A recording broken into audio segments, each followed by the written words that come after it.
Sure. Hello, everybody. So today we have with us somebody very, very special. He is Miheer Shah. He's all right. So he's a motivational speaker, an international motivational speaker. And today we thought about bringing in a discussion with you about how is it like to be in group trainings and to do it one on one. What should you prefer? What are the pros and cons of both of them, and how should you decide what to do and what not to do? So Mihir, let's begin our conversation. Hi, Vidhi, and Hi. hello everyone who's watching. Hello. Yes, Vidhi, tell me. So, Mihir, since you've been conducting so many workshops and so many training programs, and people with thousands and 5,000, and I know you've had more and more and more participants. How many people do you think you have trained at once, and how much impact does it have? See, when it comes to seminars versus one-to-one, I have taken the biggest seminar with a crowd of 3,000 people. Hmm. And I've also done one-to-one trainings, a lot of one-to-one trainings. So I guess the difference is not in the model per se. The difference is in the listener and what that listener wants at that point of time. Right. At times you might feel okay, I won't be comfortable in a group, but what you really need for your transformation is a group training. Yeah. Yeah. So So even I host a quite a few workshops on Louise Hay's philosophies, the 2 days heal your life and 1 day money workshop, and lot of workshops. And what I seem to understand is that a workshop or a training has a structure to it. We have a little formula that we given, that's a generic formula. But right. as we've given them, and as people come in and share their stories or their experiences, I think somebody just ends up getting a breakthrough. And that's one of the things that I love about these group training sessions. But Very true. I also see that there are times that people struggle to have that one thing that they've come to sort in, but then they choose to go in for the personal sessions and all. So Correct. what happens to you in those terms? See, again, as I told you, it depends on a trainer also at times. If there are huge gatherings, then there is a possibility of you missing out on personal attention of certain students. And Yeah. you, as a trainer, do your best to make students express, come out, and give them a breakthrough. But at times, participants are shy. At times, in fact, participants are not even clear of exactly what they want in life or Yeah. what kind of breakthrough are they looking for. I'll give you Right. a small example. A lot of times in trainings, especially in group trainings, people come with a fear of public speaking, Yeah. and they feel that they cannot speak on stage or they cannot speak in front of crowd. But if you really analyze, say 100 people are having fear of public speaking, 90% of them will not be actual fear of public speaking, will be actual fear of their confidence. There'll be self doubt, there'll be a lot of issues in their early days or childhood which Yeah. is blocking them, Correct. and so yeah, so that depends exactly. If you are able, if the trainer is able to tap into the participant's mind in a group training, then I think group training can be a lot of beneficial because you hear to different stories, you get outside perspective, and at times also I've felt participants realizing that my problems are so small when they listen to other problems.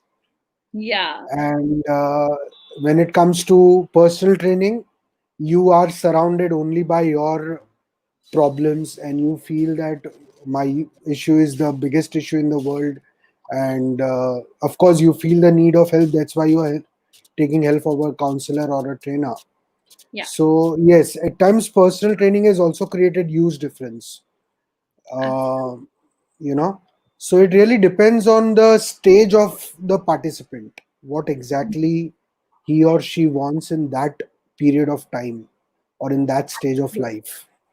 Absolutely, because what I seem to understand is that even I, being a consulting psychologist and being a coach as well, what I have understood is that when people come with a specific intention that okay, this is what I want to deal with, and this is something that I want to overcome, it becomes very easy to deal with them, and it the process becomes really faster.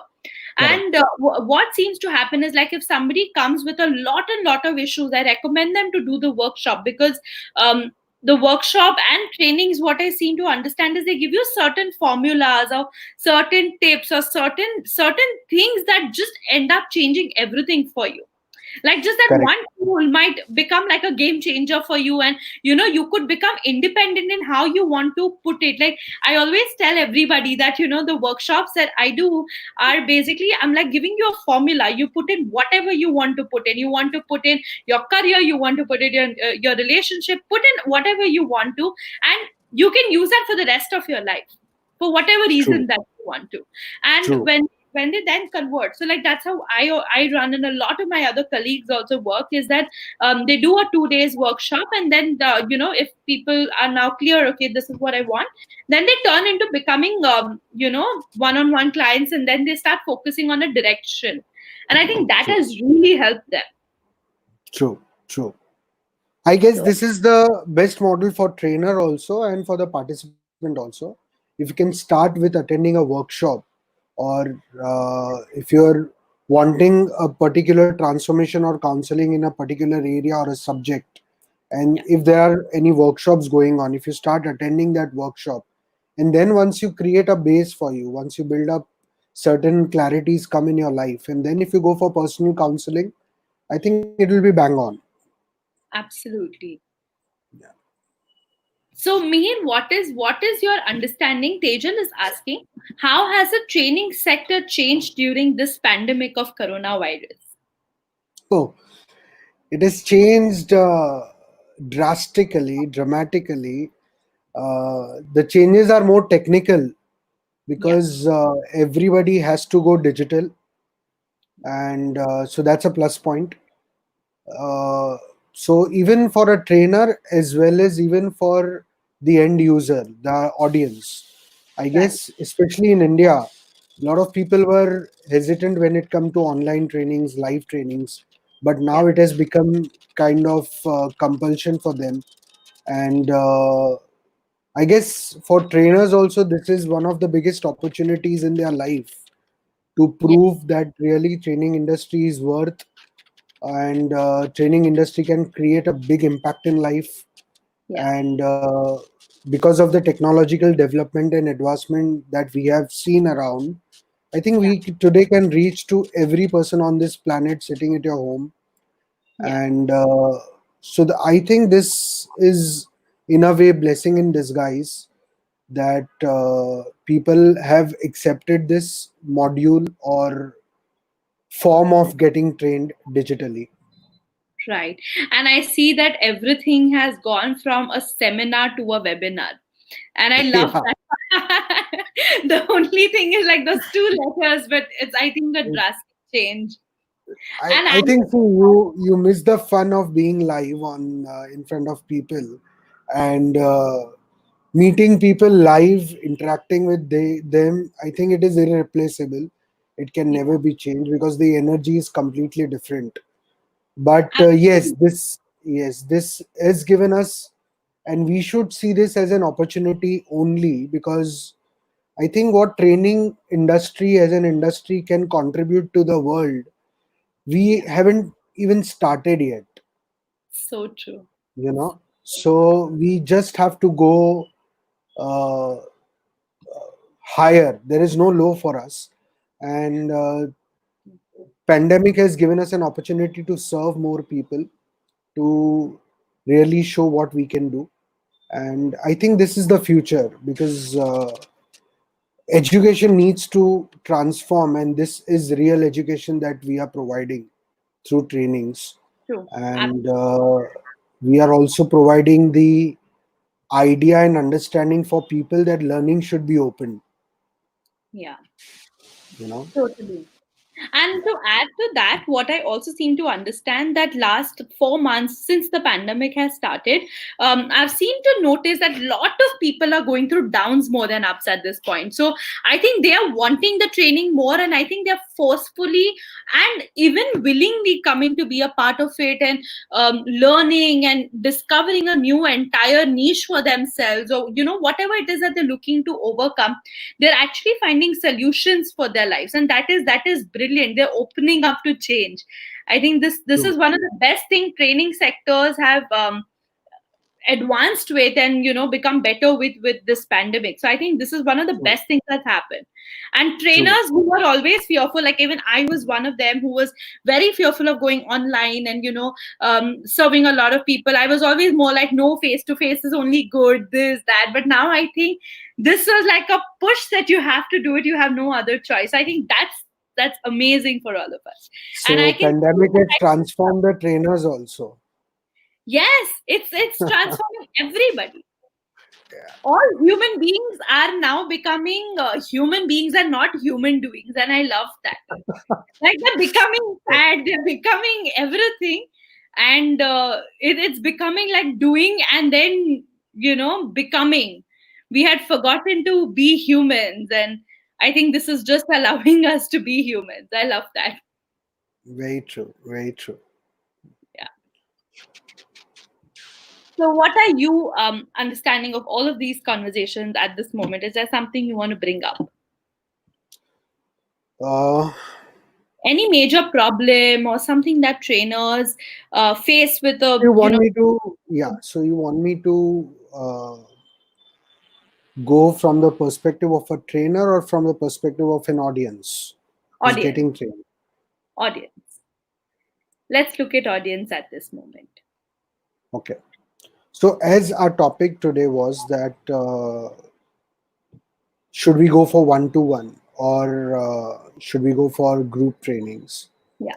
I think, see, as an audience, you will, there are two things. One is if you are a certain age, say teenagers or still young, then I think you will always prefer going for a group training Yeah. because you want to meet people, you want to connect to people, you want to project yourself, and you love the idea of meeting new people. Yeah. And similarly, if you are someone who is dealing with specific issues, dealing with depression, who is dealing with certain relationship stress, or who is not able to come out in front of public, you will always opt for one to one. But I think as a trainer, it's our responsibility to really understand what the audience or our client is needing actually. Yeah. You know, as a client or as a audience or as a participant, the client will be confused or Yeah. is not sure of what exactly he or she wants. But we can see as a trainer. Certain Hmm. times I see when I was used to take one to one training, at times I felt, okay, this participant needs a group session. And so I used to create that atmosphere for that participant, that even in one to one, I used to invite few of my ex participants. I used to participate along with the Hmm. uh, client, and I used to make sure that the effect of a group session is available to the customer Yeah. or to the participant. So I Totally. think that is very important, and we as a trainer have additional responsibility because most of the participants that are attending training, especially in India, have never even heard of training, have never even done any kind of training. For Yeah. them, training is just schooling and college. So it is very important for a participant to really get some value out of the trainings, Yeah. and they should create a respect for the training as an industry and as a alternative to their learning skills. Hmm.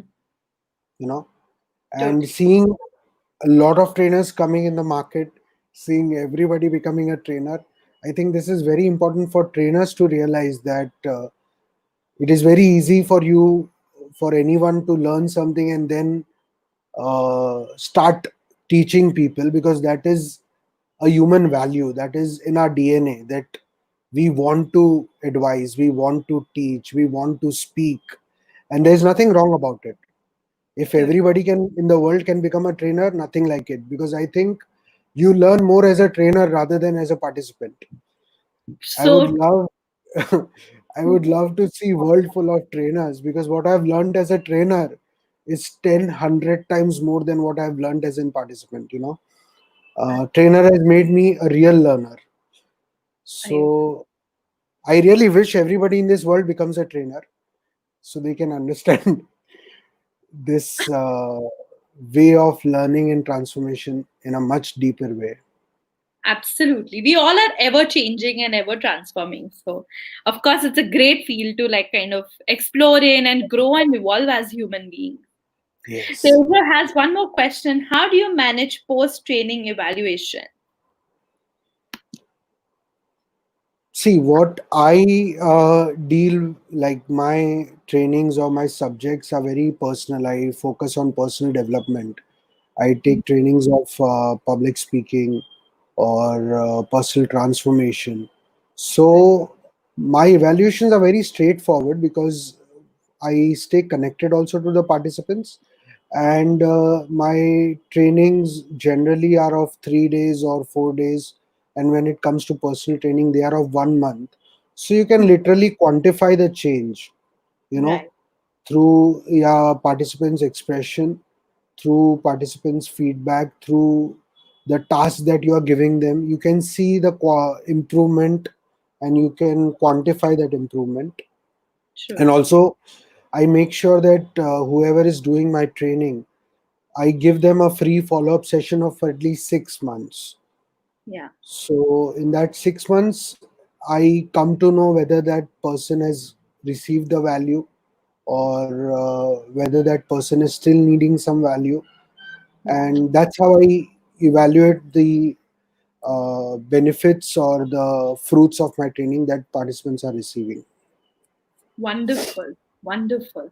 And I think that's a great way. Like even here with me, we do the 2 days workshop, and then before we close the workshop, and even the day, we always check. Okay, like how are you feeling, and is there something that's coming up and surfacing up for you? And all of that is checked onto, and then there are follow up calls, and the team gives them a call and checks on them, and then we keep like a group, and we try to follow up and see where is everybody. And I think that has really helped them to reach out. So that's great. We all have to give in the post service, and I think that's what really works. True. um, And I feel the best, what you can say, the best evaluation or the best way to judge that participant has received is that if the participant is in touch with you after 6 months, after a year, and now it's become more of a personal relation, or more of because you have become kind of a guru or a guide or a constant companion or a friend. You cannot define it, but that if you have really delivered the change in their life, they will stay in touch with you. And abs- I think that's the best way to evaluate your results. If your Absolutely. participants are in touch with you, and if they are constantly there with you, then I Yeah, think that's the best way. That's the best result you have achieved. absolutely. So true. And there's one question by Rashi where she's asking, has digitization changed the training field? The answer is yes. I And think we already addressed yeah, that, and we it has already touched changed. that part Yeah, yeah. in the earlier part of the session. Um, Coming to all of this, I think financially also trainings really, I think, work out to be more reasonable compared to one-on-ones. Like, of course, sometimes you need 2 sessions, 3 sessions of the one-on-ones, and you know the trainings are usually a lot more reasonable. What is your say Yes, on that monetarily? I think that works as well. yes, yes, of course. um, Trainings are reasonable, trainings are cheaper. Yeah. It's a basic accounting thing, that the cost is divided between, say, if there are 100 people in the training, then the cost is divided between 100. So it definitely becomes reasonable for everyone. Yeah. So that is true. And And personal attention, I guess when you do personal trainings, the trainer is occupied for a certain period of time only with you. so that adds to the cost. Absolutely. And to sum up this entire conversation, to understand that one, trainings and one on ones have their own pros and cons, but to understand the most important thing, that trainings are giving you like a formula, it is giving you like a structured way of the workshop, whether it's a money workshop that you do or a life skill workshop or whatever that you choose. So there are a lot of aspects that are covered in one workshop, and you don't know what is going to click for you, and probably everything works for you, but there's always that one aha moment for all participants. And Yeah, most training sessions, after them there are these one-on-one sessions that they do offer, or they offer some kind of a support system for you. So I think somewhere both are really good, but what you're focused on, when you're aware, okay, this is what I really want to accomplish, and I think one-on-one is a great mode to go to, but trainings also help. So true. both are a True. great mode. Is there something you want to add to like kind of sum up to this? I agree to it. I agree to you completely. It's not something that we can compare, Yeah, training and one to one. There are times when one on one can create wonders in participants' life, yeah, and there are times there is nothing like trainings. yeah. So yeah, it depends really on what that participant wants. And I just want to mention that it is eventually the trainer's responsibility to recognize that more than Absolutely, the participant's responsibility. So trainer is absolutely, accountable to really create that breakthrough. You know, absolutely. And yeah, every one-on-one session is supposed to work on the source of the problem as much as the problem. So the source to the problem, what is the symptom? So if you see like a relative symptom, like, fearing death on and on, or, whatever that symptom is, you become aware of the symptom, so that the coach or the psychologist can help you go to the source of it again and again, and you fix that with certain action plans or whatever. So if you're looking at a certain action plan and something that brings up a lot of awareness to you, takes you to the source of what your problem is, or where does your problem grow from, I think one-on-ones are a great source for that. correct. And trainings are a great source to move you from wherever you are. Yes, they are. They are. So all of them are wonderful. Now you've got to choose what you want, what you're looking at, how focused you are, and what are you looking to accomplish. And I think that's the best way. So, Mihir, is there a way that people can follow you or find you, or know a little about what kind of trainings you offer? Uh, I have just started a new podcast series called 2 Minute School. Wow. And if you just Google or YouTube 2 Minute School, you'll be able to get my podcast on Spotify, on YouTube, and you can find my page on Facebook, and that's how you can follow me. Okay, wonderful. So I think we all can kind of reach out to Mihir, and you all can reach out to me for any form of transformation that you're looking for. Y'all already know my Insta and all the handles, but yet VIDHI.SOULOVE is my Insta handle. Come in, see what's happening. There's a lot in this world to offer, and it doesn't mean that you have a problem. Once again, coming to trainings, coming to one-on-one sessions does not mean you have a problem. It only means that you're at a certain place and you want to transform from there, and that is completely okay, natural, and I feel we all have to transform, because transformation is how you evolve, and that's what we all as human beings have to do every day. So yeah, I think we're good to close here. Yes, Vidhi. Awesome, guys. Thank you. See you Thank you again. so much. Thank you, everyone, whoever is watching this, and hope to Yes. see you in some trainings. Yes. Bye bye. Thank you. Bye bye.